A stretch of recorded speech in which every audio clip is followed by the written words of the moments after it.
क्या आप रिस्क लेने से डरते हैं? क्या आपने कभी कोई ऐसा मौका सिर्फ इसलिए छोड़ दिया क्योंकि उसमें नुकसान की संभावना थी? क्या आप सोचते हैं कि रिस्क लेना सिर्फ अमीरों, पागल लोगों या बेवकूफों का काम है? तो रुकिए, क्योंकि इस वीडियो में हम आपके सामने खोलने जा रहे हैं रिस्क की असली परिभाषा। हम जिस किताब की बात कर रहे हैं उसका नाम है the art of risk, the new science of courage, caution and chance. लेखिका है केट सुकेल, जो खुद न्यूरोसाइंस और साइकोलॉजी की एक्सपर्ट हैं। यह किताब एक दमदार सवाल से शुरू होती है। Why do some people thrive in high risk situations while others avoid them like the plague? यानी कुछ लोग जोखिम भरे हालातों में चमकते क्यों हैं, जबकि बाकी लोग उससे भागते क्यों हैं? और यही सवाल इस वीडियो की कहानी को शुरू करता है। सोचिए, आपके सामने दो रास्ते हैं, एक आसान, सुरक्षित, सीधा रास्ता, दूसरा कांटों भरा, अनिश्चित, डरावना लेकिन संभावनाओं से भरा हुआ। आप किसे चुनेंगे?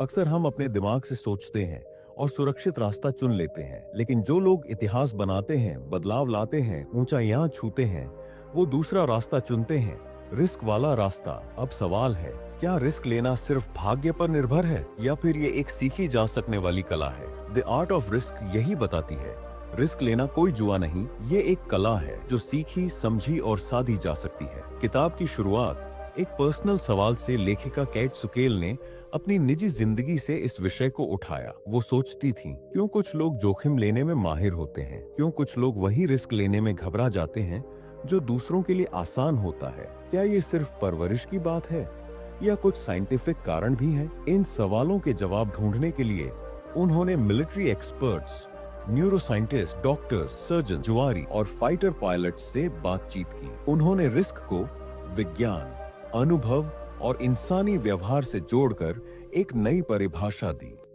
पहला अध्याय, जोखिम का विज्ञान। क्या आपने कभी खुद से ये सवाल पूछा है, मैं इतना डरा डरा क्यों रहता हूं? या फिर कुछ लोग इतनी आसानी से बड़ा रिस्क कैसे ले लेते हैं? द आर्ट ऑफ रिस्क का पहला अध्याय हमें ले जाता है हमारे ही दिमाग के भीतर। यह बताता है कि जोखिम लेना केवल एक निर्णय नहीं, बल्कि एक जैविक प्रक्रिया है। यह किताब साइकोलॉजी और न्यूरोसाइंस को जोड़ते हुए हमें दिखाती है कि हमारा मस्तिष्क कैसे रिस्क को पहचानता, परखता और उस पर रिएक्ट करता है। नंबर 1, जोखिम एक समान नहीं होता। यानी जो मेरे लिए जोखिम है वो आपके लिए नहीं हो सकता। उदाहरण के तौर पर एक नवयुवक के लिए बंजी जंपिंग एक जोखिम हो सकता है, लेकिन एक सर्जन के लिए हर ऑपरेशन रिस्क से भरा होता है और वो उसे रोज करता है। यहीं से एक बड़ा सवाल उठता है, क्या जोखिम एक भावना है या एक गणना? लेखिका बताती हैं कि रिस्क 3 स्तर पर काम करता है। 1 परसेप्शन, 2 इमोशन, 3 डिसीजन मेकिंग अर्थात निर्णय शक्ति। और ये सब कुछ दिमाग के अलग अलग हिस्सों से जुड़ा है। अब यहां से कहानी दिलचस्प होती जाती है, क्योंकि अगला हिस्सा मस्तिष्क के भीतर की असली जंग को दिखाता है। नंबर 2, हमारा मस्तिष्क रिस्क को कैसे प्रोसेस करता है। हमारे मस्तिष्क में कुछ प्रमुख हिस्से रिस्क से जुड़े होते हैं। अमिगडाला, जो डर और खतरे को पहचानता है। प्रीफ्रंटल कॉर्टेक्स, जो निर्णय लेता है। न्यूक्लियस अकम्बेंस, जो इनाम और संतुष्टि की चाह को बढ़ाता है। जब हम किसी रिस्क वाली स्थिति में आते हैं तो ये तीनों हिस्सा आपस में लड़ने लगते हैं। अमिगडाला कहता है, डर है, रुक जाओ। न्यूक्लियस अकम्बेंस कहता है, अगर ये कर लिया तो बड़ा इनाम मिलेगा। प्रीफ्रंटल कॉर्टेक्स बीच में बैठा जज बनता है, चलो सोच समझ के निर्णय लेते हैं। यहां पाठक खुद से रिलेट करता है, क्योंकि यही दिमागी जंग हम सब महसूस करते हैं जब कोई बड़ा फैसला लेना होता है। नंबर 3, रिस्क लेने की आदत, जन्मजात या सीखी हुई। पहले माना जाता था कि रिस्क लेने वाले लोग बस बेपरवाह होते हैं, लेकिन इस अध्याय में यह धारणा पूरी तरह बदल जाती है। केट सुकेल ने न्यूरोसाइंटिस्ट्स और मनोवैज्ञानिकों के साथ बातचीत कर बताया है कि रिस्क लेने की प्रवृत्ति 50% जेनेटिक और 50% सीखी हुई होती है। मतलब आपके माँ बाप से मिली आदतें और आपका जीवन अनुभव दोनों मिलकर तय करते हैं कि आप कितने बड़े रिस्क टेकर हैं। इसलिए कोई भी व्यक्ति, चाहे वो कितना भी डरा हुआ क्यों ना हो, समय और अभ्यास के साथ रिस्क लेना सीख सकता है। अब सवाल उठता है, सीखें कैसे और क्या सबको रिस्क लेना चाहिए? जवाब अगले अध्यायों में मिलेगा। नंबर 4, रिस्क लेने के फायदे भी हैं। अगर आप समझदारी से लें, अध्याय के अंत में एक बहुत महत्वपूर्ण बात सामने आती है। रिस्क ना लेना कई बार सबसे बड़ा रिस्क होता है। जो लोग रिस्क नहीं लेते वो जिंदगी में स्टैग्नेशन यानी ठहराव में फंस जाते हैं। इस अध्याय में हम समझते हैं कि रिस्क कोई दुश्मन नहीं बल्कि एक अवसर है सीखने, बढ़ने और खुद को पहचानने का। अध्याय का समापन, लेकिन जिज्ञासा अभी बाकी है। तो क्या आपको अब भी लगता है कि रिस्क लेना बेवकूफी है, या आप मानने लगे हैं कि रिस्क भी एक आर्ट है और इसे सीखा जा सकता है? लेकिन रुकिए, अगला अध्याय और भी रोचक है, क्योंकि उसमें हम जानेंगे कैसे नेवी सील्स और न्यूरोसर्जन्स जैसे लोग अपने रिस्क को इतनी आसानी से मैनेज कर लेते हैं। क्या उनके पास कोई खास ट्रिक होती है, या क्या वो रिस्क को कोड की तरह डिकोड करते हैं? सोचिए और इंतजार कीजिए, क्योंकि अगला अध्याय खोलेगा वो राज जो आपको बना सकता है एक स्मार्ट रिस्क टेकर। क्या आप तैयार हैं? चैप्टर 2, हाई परफॉर्मर्स का रिस्क से रिश्ता। पहले अध्याय में हमने जाना कि रिस्क लेना कोई लापरवाही नहीं बल्कि एक साइंटिफिक और मनोवैज्ञानिक प्रक्रिया है। अब इस अध्याय में हम उनके बारे में जानेंगे जो रोज रिस्क उठाते हैं, वो भी बेहद गंभीर परिस्थितियों में। नेवी सील्स, न्यूरोसर्जन्स और हाई स्टेक्स प्रोफेशनल्स। तो सवाल उठता है, ये लोग रिस्क से डरते क्यों नहीं, या फिर ये डर के बावजूद सफल कैसे होते हैं? क्या ये रिस्क को हमसे अलग नजर से देखते हैं? इस अध्याय में छुपा है एक ऐसा मनोवैज्ञानिक राज जिसे समझने के बाद आप भी रिस्क को एक नए नजरिए से देखने लगेंगे। नंबर 1, हाई परफॉर्मर्स का माइंडसेट, कैलकुलेटेड रिस्क। ये लोग रिस्क से बचते नहीं बल्कि उसे मापते हैं। नेवी सील्स हो या ब्रेन सर्जन्स, ये लोग रिस्क को गैम्बल की तरह नहीं, कैलकुलेशन की तरह लेते हैं। वे खुद से ये सवाल करते हैं, वर्स्ट केस क्या हो सकता है? क्या मैंने इसकी तैयारी की है? अगर ये सही हो गया तो कितना बड़ा फायदा होगा? यह सोच उन्हें इमोशनल नहीं बल्कि स्ट्रेटेजिक रिस्क टेकर बनाती है। यहां से हमें एहसास होता है कि रिस्क डर की चीज नहीं है बल्कि एक प्लानिंग और प्रोसेस है, और यही सोच अगले हिस्से में और गहराई से खुलती है। नंबर 2, ट्रेनिंग से डर नहीं, स्पष्टता आती है। नेवी सील्स की ट्रेनिंग दुनिया की सबसे कठिन ट्रेनिंग में गिनी जाती है, लेकिन केट सुकेल ने पाया कि ये सील्स रिस्क को लेकर इतने शांत क्यों रहते हैं, क्योंकि उन्होंने हर बुरी परिस्थिति की पहले से तैयारी की होती है। उनकी ट्रेनिंग का मकसद सिर्फ शारीरिक ताकत नहीं बल्कि मानसिक मजबूती और रिस्क की क्लैरिटी पैदा करना होता है। रिस्क में क्लैरिटी सबसे बड़ा हथियार है। यही सिद्धांत न्यूरोसर्जन्स पर भी लागू होता है। हर सर्जरी से पहले वो अपने दिमाग में पूरा ऑपरेशन विजुअलाइज करते हैं। हर संभव एरर, हर कंटिंजेंसी का सॉल्यूशन वो पहले से सोच लेते हैं। अब यहां पर हम एक ऐसी चीज सीखते हैं जो आम लोगों के लिए भी बहुत उपयोगी है। रिस्क लेने से पहले मेंटल रिहर्सल कैसे करनी चाहिए। नंबर 3, रिस्क में फ्लो स्टेट का जादू। हाई परफॉर्मर्स अक्सर एक टर्म इस्तेमाल करते हैं, फ्लो। वो अवस्था है जहां इंसान पूरी तरह वर्तमान में होता है, बिना किसी डर या डिस्ट्रैक्शन के। कैट बताती हैं कि रिस्क लेने की असली कला तब जन्म लेती है जब आप फ्लो में होते हैं, जब आप अपने शरीर और दिमाग को एक साथ चैनल करते हैं, जब डर की जगह केवल फोकस होता है, जब आउटकम की चिंता नहीं केवल एक्शन पर ध्यान होता है, और यह स्थिति अभ्यास से आती है। Fear doesn't vanish, it transforms into focus। अब कहानी और रोमांचक हो जाती है, क्योंकि यह स्पष्ट हो जाता है कि रिस्क को मात देने का तरीका डर से भागना नहीं बल्कि उसे एनर्जी में बदलना है, और यही रहस्य अगले सेक्शन में खुलता है। नंबर 5, लेखिका ने रिस्क लेने वालों के एक और गुप्त गुण का जिक्र किया है, इमोशनल रेगुलेशन। ये लोग डर को नकारते नहीं बल्कि उसे पहचानते हैं, महसूस करते हैं और फिर भी काम करते हैं। उदाहरण के तौर पर, एक पायलट उड़ान से पहले डर को स्वीकार करता है, लेकिन उसे कॉकपिट से बाहर छोड़ देता है। एक सर्जन अपने दिल की धड़कन को शांत करता है ताकि हाथ न कांपे। यहां से एक जबरदस्त सीख मिलती है, इमोशन को दबाओ मत, चैनल करो।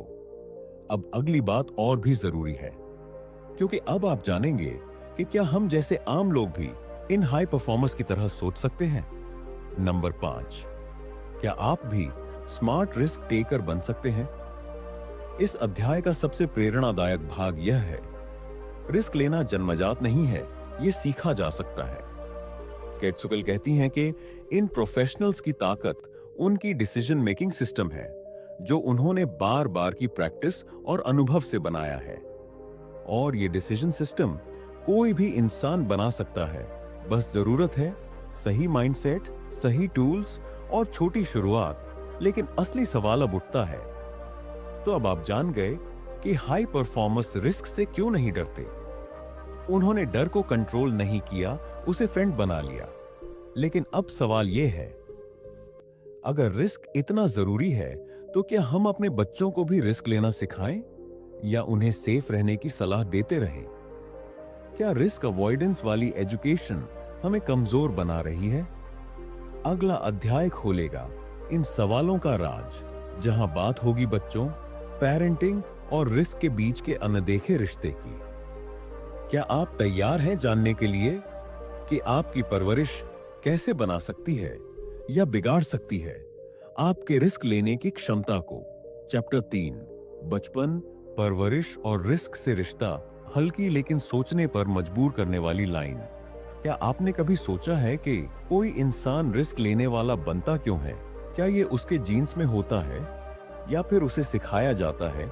इस अध्याय में हम जाएंगे बचपन की उस गहराई में जहां रिस्क लेने या डरने की नींव रखी जाती है।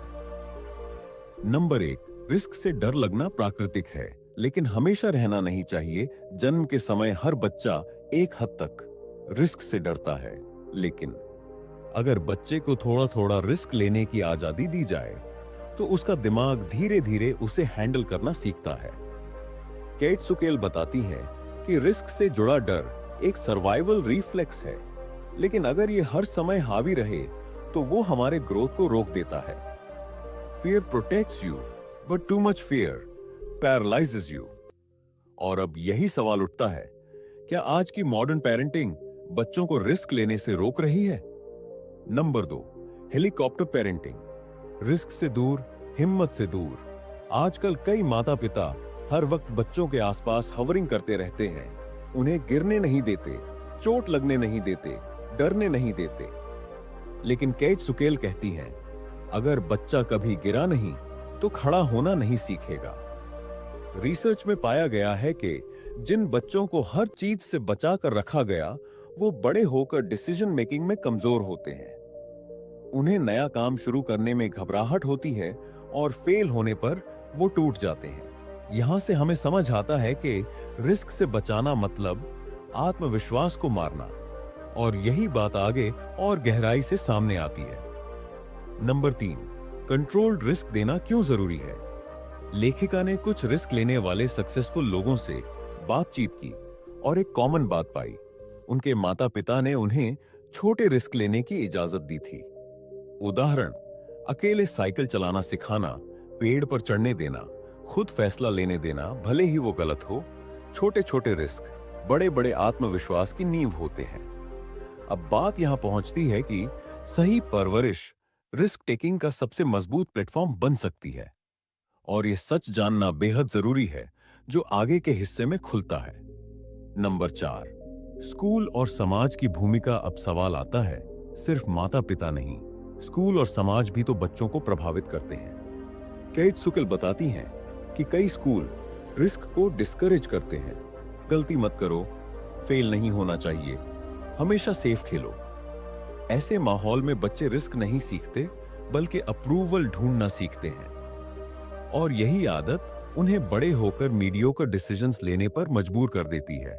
नंबर 5, तो समाधान क्या है? लेखिका कहती हैं, हमें बच्चों को संभालना नहीं, सशक्त करना है। उन्हें सिखाओ कि गलती करना बुरा नहीं है, उन्हें यह भी सिखाओ कि डर लगे तब भी कदम बढ़ाना जरूरी है, और सबसे जरूरी, उन्हें अपने अनुभवों से सीखने दो, क्योंकि रिस्क से भागकर नहीं, उसे समझकर ही हम जिंदगी की असली उड़ान भर सकते हैं। लेकिन सवाल अब बड़ा है। अब तक हमने समझा कि परवरिश, माहौल और बचपन का असर कैसे हमारे रिस्क लेने की आदत पर पड़ता है। लेकिन एक सवाल अब भी बाकी है, क्या हर इंसान एक जैसा रिस्क ले सकता है, या फिर हमारे दिमाग में कुछ ऐसा भी होता है जो हमें अलग बनाता है, जैसे हार्मोन, न्यूरॉन या जेनेटिक वायरिंग? अगले अध्याय में हम उतरेंगे दिमाग के अंदर और जानेंगे रिस्क टेकिंग ब्रेन कैसा होता है। क्या आप तैयार हैं अपने दिमाग के उस हिस्से को जानने के लिए जो आपकी जिंदगी की सबसे बड़ी डिसीजंस को बनाता और बिगाड़ता है? Chapter 4, risk taking brain. दिमाग जो रिस्क पसंद करता है, सोचने पर मजबूर करने वाली लाइन आपके दिमाग के अंदर कुछ ऐसा है जो ये तय करता है आप रिस्क लेंगे या नहीं, और ये फैसला आप नहीं, आपका ब्रेन पहले ही ले चुका होता है। केट सुकेल इस अध्याय में न्यूरोसाइंस की मदद से बताती हैं कि कैसे हमारा दिमाग रिस्क को प्रोसेस करता है, और क्यों कुछ लोग रिस्क में रोमांच देखते हैं जबकि कुछ सिर्फ खतरा। नंबर 1, रिस्क के पीछे का वैज्ञानिक सच, रिवॉर्ड सर्किट। हमारे दिमाग में एक रिवॉर्ड सर्किट होता है जिसे कहते हैं मेसोलिम्बिक पाथवे।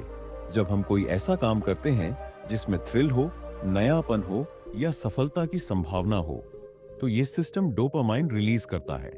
डोपामाइन ही वो केमिकल है जो हमें कहता है यस, गो फॉर इट। अब सोचिए, अगर किसी इंसान के दिमाग में डोपामाइन रिस्पॉन्स ज्यादा तेज है तो वो नेचुरली रिस्क लेने के लिए ज्यादा मोटिवेटेड होगा।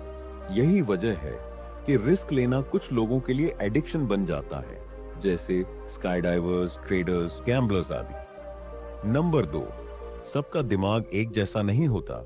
इस चैप्टर की एक बहुत अहम बात यह है, हम सबका ब्रेन रिस्क को एक जैसी तरह से महसूस नहीं करता। कुछ लोगों का ब्रेन रिस्क सिग्नल को डेंजर समझता है, तो कुछ का ब्रेन उसे एक्साइटमेंट की तरह फील करता है। Risk perception is not about logic, it's about biology. इसीलिए किसी एक इंसान के लिए स्टेज पर बोलना एक मौत जैसी डरावनी चीज हो सकती है, जबकि दूसरे के लिए वही एक्ट एड्रेनलिन रश देने वाली हो सकती है। यहां से हमें यह समझ आता है कि रिस्क लेने की क्षमता सिर्फ सोच पर नहीं, दिमाग की वायरिंग पर भी निर्भर करती है, और यही अगला हिस्सा और भी ज्यादा रोचक बनाता है। नंबर 3, हार्मोन कैसे बनाते हैं रिस्क टेकर्स को अलग? रिस्क लेने वाले लोगों के शरीर में कुछ हार्मोनल अंतर पाए जाते हैं। टेस्टोस्टेरोन, हाई परफॉर्मर्स, और रिस्क लेने वाले लोगों में इसका लेवल ज्यादा होता है। ये बोल्ड डिसीजंस और डोमिनेंस की भावना बढ़ाता है। कॉर्टिसोल, ये स्ट्रेस हार्मोन है। जिन लोगों में ये ज्यादा होता है वो अक्सर एंजाइटी के कारण रिस्क लेने से कतराते हैं। केट सुकेल बताती हैं, हार्मोन ही वो अदृश्य शक्ति है जो कई बार हमारी चॉइसेस को चुपचाप नियंत्रित करते हैं। नंबर 4, ब्रेन स्कैन और रिस्क की स्टडी। एक रिसर्च में रिस्क लेने वालों और रिस्क से डरने वालों के ब्रेन स्कैन किए गए। नतीजे चौंकाने वाले थे। रिस्क लेने वालों के न्यूक्लियस एक्यूम्बेंस में ज्यादा एक्टिविटी देखी गई। यही रिवॉर्ड और मोटिवेशन का सेंटर होता है। वहीं रिस्क से डरने वालों के एमिगडाला में हाइपर एक्टिविटी थी, जो फियर और कॉशन को कंट्रोल करता है। यानी आपका दिमाग तय करता है कि आप रिस्क को अपॉर्चुनिटी मानेंगे या खतरा। और अब यहां से शुरू होती है एक और दिलचस्प परत कि क्या हम इस दिमागी पैटर्न को बदल सकते हैं। नंबर 5, क्या दिमाग को रिस्क के लिए ट्रेन किया जा सकता है? सबसे अच्छी खबर यह है, हाँ, हम दिमाग को ट्रेन कर सकते हैं। केट सुकेल कहती हैं, नियमित अभ्यास, एक्सपोजर और छोटी छोटी कैलकुलेटेड रिस्क्स के जरिए हम अपने दिमाग की रिस्पॉन्स बदल सकते हैं। फियर से लड़ने वाले एक्सरसाइजेस, माइंडफुलनेस और ब्रीदिंग टेक्निक्स, विजुअलाइजेशन और सेल्फ टॉक। रिस्क लेने की कला सीखी जा सकती है, और इसका पहला कदम है अपने दिमाग को समझना।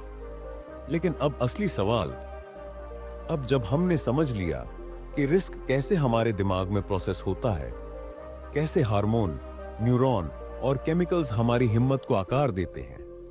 तो अब एक बड़ा सवाल सामने आता है, क्या रिस्क सिर्फ खुद के लिए लेना चाहिए या किसी बड़े मकसद के लिए?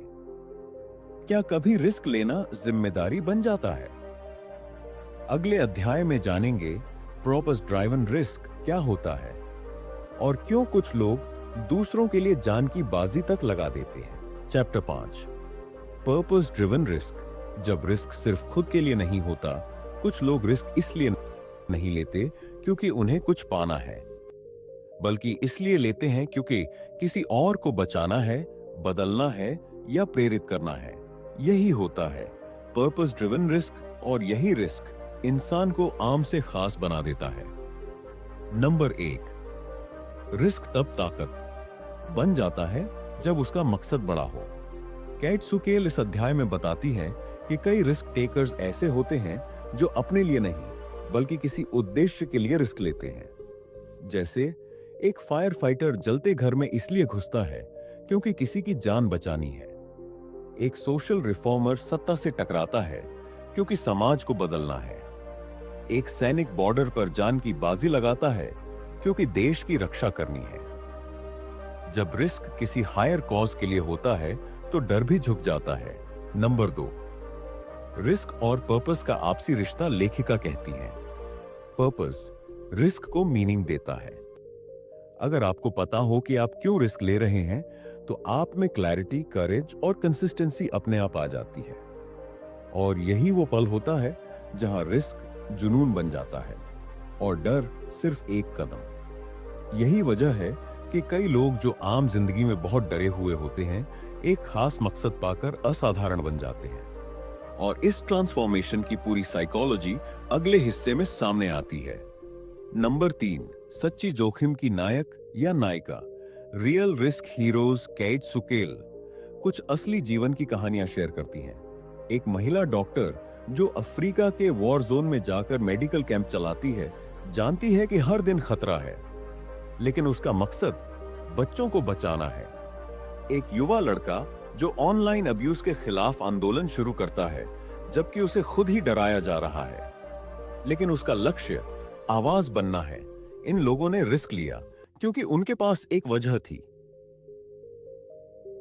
जब वजह बड़ी हो तो इंसान खुद को भी पीछे छोड़ देता है।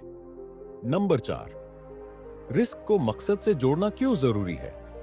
अगर रिस्क सिर्फ थ्रिल के लिए लिया जाए तो वो कभी कभी डिस्ट्रक्टिव भी बन सकता है, लेकिन जब उसमें मकसद जुड़ जाए तो वो ट्रांसफॉर्मेशनल हो जाता है। और यही फर्क है थ्रिल सीकर्स और चेंज मेकर्स के बीच। इसलिए सुकेल कहती हैं, find your why and you'll find your करेज। और यही बात अगले अध्याय की नींव है, जहां हम जानेंगे कि आप अपने अंदर वो साहस कैसे जगाएं जो आज शायद छिपा हुआ है। नंबर 5, पर्पस ड्रिवन रिस्क से क्या मिलता है। जब आप किसी उद्देश्य के लिए रिस्क लेते हैं तो आपको सिर्फ रिजल्ट नहीं मिलता, बल्कि आत्मसंतोष, ग्रोथ और लेगेसी भी मिलती है। ये वही रिस्क होता है जो आपको दूसरों की नजरों में हीरो नहीं, खुद की नजरों में इंसान बना देता है। लेकिन अब सबसे बड़ा सवाल, अब तक हमने देखा कि रिस्क मकसद से कैसे जुड़ता है, लेकिन अगर आपको मकसद मिल भी जाए तो क्या आप अंदर से तैयार हैं? क्या हर कोई उस रिस्क को लेने का साहस और मानसिक ताकत रखता है? अगले अध्याय में जानेंगे रेजिलियंस, कॉन्फिडेंस और मेंटल स्ट्रेंथ कैसे रिस्क लेने वाले इंसान को बनाते हैं मेंटली टफ रिस्क टेकर, और कैसे आप भी उस कड़ी में शामिल हो सकते हैं। चैप्टर 6, मुश्किलों में भी रिस्क ना छोड़ने वाले लोग। कई लोग रिस्क लेना चाहते हैं, पर पहली हार उन्हें पीछे खींच लेती है। लेकिन कुछ लोग गिरकर भी उठते हैं, फिर दौड़ते हैं और आखिर में जीतते हैं। उन्हें कहते हैं रेजिलिएंट रिस्क टेकर्स, और यही लोग दुनिया में असली बदलाव लाते हैं। नंबर 1, रेजिलियंस का असली मतलब क्या है। कैट सुकेल बताती है, रेजिलियंस सिर्फ हार झेलना नहीं, उससे सीखकर दोबारा खड़ा होना है। यानी जब आप रिस्क लेते हैं और वो फेल हो जाता है, तो क्या आप खुद को ब्लेम करके रुक जाते हैं या फिर खुद को समझकर दोबारा उठते हैं? हर रिस्क के पीछे दो चीजें होती हैं, डर और उम्मीद। रिजिलियंट लोग डर को देखते हैं, स्वीकारते हैं, पर चलते रहते हैं। यही आदत उन्हें एवरेज से अलग बनाती है और यहीं से अगला पार्ट और भी गहरा होता है। नंबर 2, रिस्क और मानसिक ताकत का रिश्ता। मेंटल स्ट्रेंथ यानी मानसिक मजबूती रिस्क लेने वालों की सबसे बड़ी पूंजी है। कैट सुकेल कहती हैं, मेंटली टफ लोग हार से डरते नहीं, वो रिजेक्शन को पर्सनल नहीं लेते और क्रिटिसिज्म को फीडबैक समझते हैं। वे भावनाओं के गुलाम नहीं बनते बल्कि उनके मास्टर बनते हैं। Resilient minds don't just take risks, they own the consequences. Number 3, resilient risk taker बनने के लिए क्या करें? यहां लेखिका हमें कुछ पावरफुल टूल्स देती हैं। A, सेल्फ रिफ्लेक्शन, रिस्क लेने से पहले और उसके बाद अपने फैसलों का मूल्यांकन करें। B, ग्रोथ माइंडसेट अपनाएं, माना कि आप फेल हुए, लेकिन सोचिए आपने क्या सीखा। C, सपोर्ट सिस्टम, अपने आसपास ऐसे लोग रखें जो मुश्किल में आपको पीछे धकेलें, नहीं आगे बढ़ाएं। D, माइक्रो रिस्क्स लें, हर दिन छोटे छोटे रिस्क लीजिए, बात करने का, सवाल पूछने का, कुछ नया करने का। हर छोटा रिस्क बड़े रिस्क की तैयारी है। नंबर 4, न्यूरोसाइंस कहता है रेजिलियंस सीखी जा सकती है। इस चैप्टर में एक दिलचस्प बात सामने आती है। रेजिलियंस कोई जन्मजात गिफ्ट नहीं, ये एक स्किल है। ब्रेन की न्यूरोप्लास्टिसिटी के जरिए हम अपने सोचने, प्रतिक्रिया देने और वापस बाउंस करने की क्षमता को बदल सकते हैं। Repeated exposure to discomfort builds inner strength, यानी अगर आप कंफर्ट जोन छोड़ेंगे तो धीरे धीरे आपका दिमाग टफ और स्टेबल बनने लगेगा। और यही बदलाव इंसान को एक ऑर्डिनरी रिस्क टेकर से एक्स्ट्रा ऑर्डिनरी गेम चेंजर बनाता है, जिसका अगला चैप्टर पूरी गहराई से उजागर करता है। नंबर 5, सबसे बड़ी मिसाल, वो लोग जो हारकर भी रुके नहीं। इस अध्याय में केट सुकेल कुछ रियल लाइफ उदाहरण देती हैं। थॉमस एडिसन, जिसने 1000 बार फेल होने के बाद बल्ब बनाया। J.K. रोलिंग, जिसे 12 पब्लिशर्स ने रिजेक्ट किया और फिर बना हैरी पॉटर। एलोन मस्क, जिसने रिस्क पर रिस्क लिया, कभी स्पेसएक्स फेल हुआ तो कभी टेस्ला ऑलमोस्ट बैंकरप्ट हुआ। इन सब में एक चीज कॉमन थी, mental toughness, pulse purpose, learning from failures. Risk लेने वाले कई होते हैं, लेकिन बार बार गिरकर भी उठने वाले रेयर होते हैं। लेकिन अभी तक तो आपने यह जाना ही नहीं। अब तक आपने जाना कि कैसे मानसिक ताकत और रेजिलियंस रिस्क लेने वाले को हारा नहीं होने देती। पर सवाल यह है, क्या रिस्क सिर्फ हमारे फैसले से तय होता है, या हमारे आसपास का माहौल, परिवार, समाज और कल्चर भी इसे प्रभावित करता है? क्या रिस्क सिर्फ आपसे शुरू और आप पर खत्म होता है? अगले अध्याय में जानेंगे एक्सटर्नल फैक्टर्स कैसे रिस्क के गेम को पूरी तरह बदल देते हैं। Chapter 7, risk ecosystem. रिस्क लेने वाला इंसान अकेला नहीं होता। अगर आपने यहां तक सब बातों को जान लिया है, अगर इसे नहीं जाने तो आपका सीखने और समझने का कोई मतलब नहीं। रिस्क सिर्फ आपके दिमाग में नहीं होता, वो आपके माहौल, रिश्तों, समाज और सिस्टम से भी पैदा होता है। इस आखिरी चैप्टर में कैट सुकेल एक बेहद अहम सवाल का जवाब देती है। क्या हम रिस्क लेने के लिए वाकई स्वतंत्र हैं, या हमारे आसपास की दुनिया हमारी हिम्मत को कंट्रोल करती है? नंबर 1, इकोसिस्टम डिफाइंस योर करेज। सुकेल बताती है, एक इंसान का रिस्क लेने का फैसला सिर्फ उसकी हिम्मत पर नहीं, बल्कि उसके आसपास के रिस्क इकोसिस्टम पर भी निर्भर करता है। इसमें शामिल होते हैं उसका परिवार, दोस्त, समाज का नजरिया, आर्थिक हालात, राजनीति और संस्कृति। जब माहौल सपोर्ट करे तो रिस्क लेना नेचुरल लगता है, लेकिन जब सोसाइटी डर फैलाए तो साहस दब जाता है। नंबर 2, एक्सटर्नल फैक्टर्स का मनोवैज्ञानिक असर। अगर बचपन से आपको यही सिखाया गया कि गलती मत करो, जो है उसमें खुश रहो, ज्यादा सपने मत देखो, तो क्या आप कभी रिस्क लेने की सोच पाएंगे? यहां ब्रेन कंडीशनिंग की बात होती है। हमारे सोचने का तरीका, हमारा रिस्क पैटर्न धीरे धीरे हमारे माहौल द्वारा बनाया जाता है। एक सपोर्टिव एनवायरनमेंट आपके अंदर के रिस्क टेकर को जगाता है, जबकि एक डरावना माहौल उसे हमेशा के लिए सुला देता है। और इसी वजह से हर कोई रिस्क नहीं ले पाता, भले ही उनके अंदर क्षमता हो। नंबर 3, रिस्क इकोसिस्टम को कैसे बदलें। केट सुकिल हमें कुछ पावरफुल तरीके बताती हैं जिससे हम अपने आसपास का माहौल रिस्क फ्रेंडली बना सकते हैं। ए, पॉजिटिव सर्कल बनाएं। अपने आसपास ऐसे लोग रखें जो आपके विचारों को सुने, सपोर्ट करें और खुद भी रिस्क टेकर्स हों। B, encourage small wins.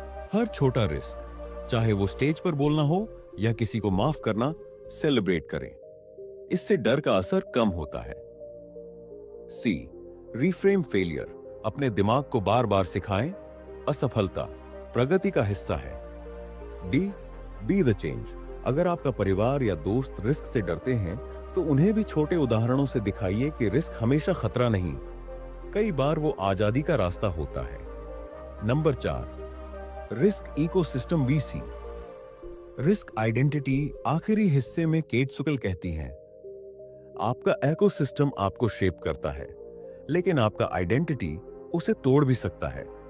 यानी अगर आप चाहें तो आप अपने डर को, कंडीशनिंग को और माहौल की बंदिशों को चुनौती दे सकते हैं। आपका दिमाग रिस्क से डरता है, लेकिन आपका दिल हमेशा उड़ान भरना चाहता है। अध्याय का समापन और जीवन के लिए आखिरी संदेश अब तक आपने जाना। रिस्क कैसे सोच से जुड़ा है, ब्रेन और हार्मोन कैसे काम करते हैं, मकसद और मानसिक ताकत का क्या रोल है, और अब समाज का कितना गहरा असर होता है। लेकिन इस किताब की सबसे बड़ी सीख यह है, रिस्क डर के खिलाफ जंग नहीं है, वो डर को साथ लेकर आगे बढ़ने की कला है। अंत में, अगर आप इस किताब का फाइनल मैसेज नहीं जाना तो पूरा किताब सुनने का कोई फायदा नहीं। लेकिन इससे पहले आपके लिए कुछ जीवन बदलने वाले सुझाव। नंबर 1, हर हफ्ते एक छोटा रिस्क लें, जैसे कोई नया स्किल सीखना, किसी से बात करना, अपनी आवाज उठाना। नंबर 2, अपने रिस्क को पर्पस से जोड़िए। जब मकसद साफ हो तो डर कमजोर हो जाता है। नंबर 3, फेलियर को जर्नल में लिखिए और उसमें से जो सीखा उसे बोल्ड में मार्क कीजिए। नंबर 4, रिस्क टेकिंग को हैबिट बना दीजिए, हॉबी नहीं। नंबर 5, इस किताब को सिर्फ पढ़े नहीं, हर चैप्टर को अपनी जिंदगी में उतारिए। अब जब आप जान चुके हैं रिस्क लेने की पूरी साइंस और कला, तो सवाल यह है, अब आप किस चीज का रिस्क लेने जा रहे हैं जो आपकी जिंदगी की दिशा बदल सकता है? पर आज तक आपने सिर्फ सोचा है, किया नहीं। क्या अब वक्त नहीं आ गया कि आप वो पहला कदम लें? द आर्ट ऑफ रिस्क का फाइनल मैसेज, तो अब फैसला आपका है। आपने जाना कि रिस्क कोई पागलपन नहीं, बल्कि सोच समझकर लिया गया एक फैसला है जो आपको एक नई दिशा, नया जीवन और नई पहचान दे सकता है।